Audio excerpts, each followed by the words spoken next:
লোহা দিয়ে তৈরি যে কোনো জিনিস যদি আমরা জলে বাতাসে ফেলে রাখি তাহলে সেগুলো জং লেগে নষ্ট হয়ে যায়।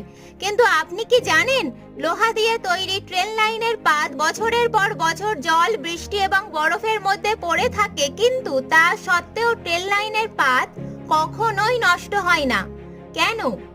আসলে যে কোনো লোহার জিনিসে তখনই জং লাগে যখন সেটি অক্সিজেন এবং ময়েশ্চারের সংস্পর্শে আসে।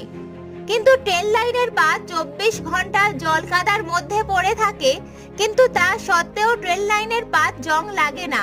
তার কারণ হলো ট্রেন লাইনের পাত তৈরি করার জন্য শুধুমাত্র আয়রন বা স্টিল ব্যবহার করা হয় না, সেখানে আয়রনের সঙ্গে 10% ম্যাঙ্গানিজ মেশানো হয়, যার ফলে সেই ম্যাঙ্গানিজ যে কোনো লোহার জিনিসের ওপর সহজেই জং আসতে দেয় না।